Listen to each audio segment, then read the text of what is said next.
নমস্কার, আপনারা দেখছেন সময় কলকাতা। এই মুহূর্তে খেলা হবে নিয়ে রয়েছে আমি সৈকত। চোখ রাখবো খেলার খবরের দিকে। সিরিজ শুরুর আগেই ভোগান্তি। বিমান বিভ্রাটে কয়েক ঘন্টা পর অস্ট্রেলিয়া পৌঁছলো টিম ইন্ডিয়া। দিল্লি থেকে 15 অক্টোবর সকাল 9টার বিমানে সিঙ্গাপুর যাওয়ার কথা ছিল ভারতীয় দলের। সেখান থেকে পার্থের বিমানে ধরার কথা ছিল তাদের, কিন্তু শোভন গিলদের বিমান দিল্লি থেকে দেরি করতে উড়েছে এবং প্রায় 4 ঘন্টা পর এর ফলে সিঙ্গাপুরে দেরি হয়ে যায় ফ্লাইটের শিডিউলিংয়ের। কিন্তু সেটা পৌঁছতে বৃহস্পতিবার ভোর হয়ে যায়। তখন অবশ্য কয়েকজন ভারতীয় সমর্থক রোহিত কোহলিদের জন্য বিমানবন্দরে অপেক্ষায় ছিলেন। তবে ক্লান্ত ক্রিকেটাররা কারোর সঙ্গে সেলফি তুলতে পারেননি। সোজা হোটেলের দিকে চলে যান সবাই। 19 অক্টোবর থেকে শুরু হতে চলেছে অস্ট্রেলিয়ার বিরুদ্ধে ওয়ানডে সিরিজ। দ্বিতীয় one day 23 October. 25 October Sydney cricket গ্রাউন্ডে তৃতীয় ওয়ানডে। টেস্ট এবং টি-20 থেকে দূরে থাকা কোহলি এবং রোহিতদেরকে দেখার জন্য এখন থেকেই চড়ছে উন্মাদনার পারদ।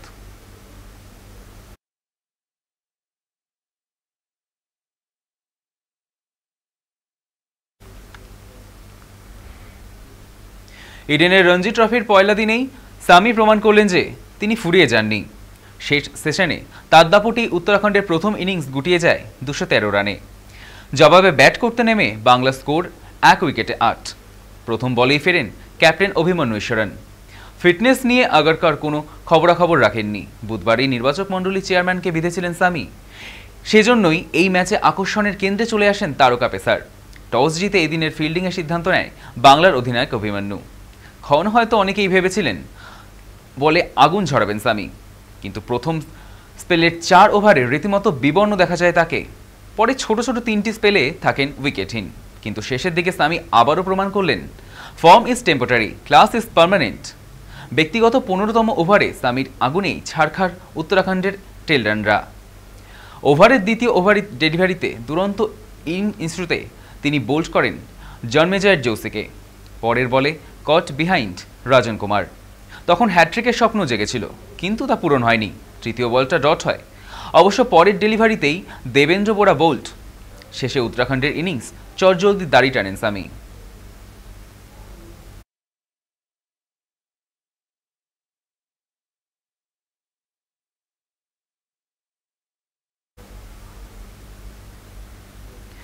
আইএফএ শিল্ডে লাল হলুদ দলের কাছে এক ঐতিহ্যবাহী এক খেলা। এবার সেই খেলার জন্য নতুনভাবে নিযুক্ত হচ্ছেন ইস্টবেঙ্গলের জাপানি ফুটবলার হিরোশি ইবোশোকির। বুধবারই তার কাছে চলে এলো ছাড়পত্র, আর সঙ্গে সঙ্গেই তাকে শিল্ডের জন্য রেজিস্ট্রেশন করে ফেলে লাল হলুদের টিম ম্যানেজমেন্ট। পাশাপাশি জাতীয় শিবির থেকে দলে যোগ দিচ্ছেন আনোয়ার আলী মহেশ সিং। ফলে বৃহস্পতিবার কোচ অস্কার ব্রুজো পূর্ণ শক্তির দল নিয়েই ফাইনালে প্রস্তুতি শুরু করবেন বলে জানা গিয়েছে। মরশুমের প্রথমে টুর্নামেন্ট ডুনড্রাপ কাপ শেষ 4এই থেমেছিল লাল হলুদের অভিযান।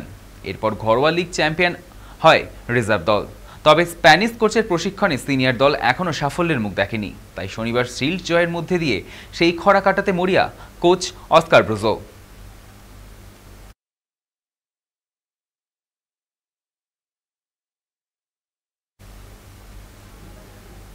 বিশ্বকাপের বাছাই পর্বে গত ম্যাচে আয়ারল্যান্ডের বিরুদ্ধে পেনাল্টি মিস করেছিলেন ক্রিস্টিয়ানো রোনাল্ডো। দলের জয়ের দিনেও এক রাশ হতাশা নিয়ে মাঠ ছাড়তে হয়েছিল তাকে। তবে মঙ্গলবার রোনাল্ডোকে দেখা গেল চেনা মেজাজে। ঘরের মাঠে হাঙ্গেরির বিরুদ্ধে জোড়া গোল করে দুরন্ত প্রত্যাবর্তন করেন রোনাল্ডো। সেই সঙ্গে কেরিয়ারে 948টি লক্ষ্যভেদ ছেড়ে ফেলেন তিনি। তবে রোনাল্ডোর গোলে ফেরার দিনে জিততে ব্যর্থ হয় পর্তুগালরা। ঘরের মাঠে 2-2 গোলে ড্র করল রবার্তো মার্টিনেজের ছেলেরা।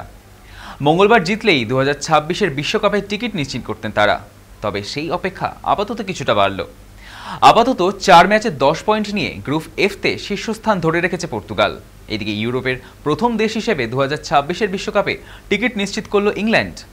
মঙ্গলবার অ্যাওয়ে ম্যাচে লাটভিয়াকে 5 গোল দিল টমাস টুলেচের ছেলেরা। জোড়া গোলের ম্যাচের নায়ক হ্যারি কেন। এছাড়াও স্কোরশিটে নাম তোলেন অ্যান্টনি গভর্নর এবেরচিয়েজে। অপর গোলটি আত্মঘাতী। এই জয়ের সুবাদে বাছাই পর্বে টানা 6টি ম্যাচ জিতে বিশ্বকাপের মূল পর্বে পৌঁছল ইংল্যান্ড।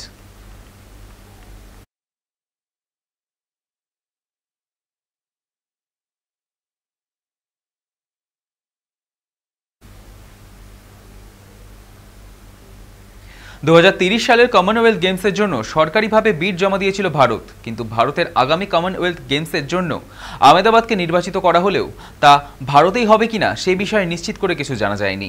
জানা গিয়েছে 26শে নভেম্বর গ্লাসগোতে কমনওয়েলথ গেমসের সাধারণ অধিবেশন এই বিষয়ে নিয়ে নেওয়া হবে চূড়ান্ত সিদ্ধান্ত। Commonwealth games association of India এবং গুজরাট সরকারের প্রতিনিধিত্বকারী একটি প্রতিনিধি দল এই প্রতিযোগিতা আয়োজনের জন্য সরকারিভাবে দরপত্র জমা দিয়েছিল আগেই। লন্ডনে কমনওয়েলথ স্পোর্টসের কাছে তারা এই বিট করেছিল। প্রতিনিধি দলের নেতৃত্বে ছিলেন ক্রীড়া প্রতিমন্ত্রী হর্ষ সাংঘি। বিজ্ঞপ্তিতে জানানো হয়েছিল কমনওয়েলথ গেমসের 100 বছর পূর্তি উপলক্ষে আহমেদাবাদকে আয়োজক শহর হিসেবে স্থান দেওয়া হয়েছে। কমনওয়েলথ স্পোর্টসের ভারপ্রাপ্ত সভাপতি ডক্টর ডোনাল্ড রুকরে ভারত ও নাইজেরিয়া দুই দেশের প্রতি কৃতজ্ঞতা জানিয়েছেন। তিনি জানিয়েছেন দুই দেশের প্রস্তাব আকর্ষণীয়। অন্যদিকে ভারতের কমনওয়েলথ গেমস অ্যাসোসিয়েশন ইন্ডিয়ার প্রেসিডেন্ট পি.টি. উষা বলেন, ভারত যদি আয়োজন করা সম্ভব হয় তাহলে তা ভারতের কাছে খুবই গর্বের। যদিও এই বিষয় সম্পূর্ণ নিশ্চিত হতে গেলে অপেক্ষা করতে হবে প্রায় 1 মাস।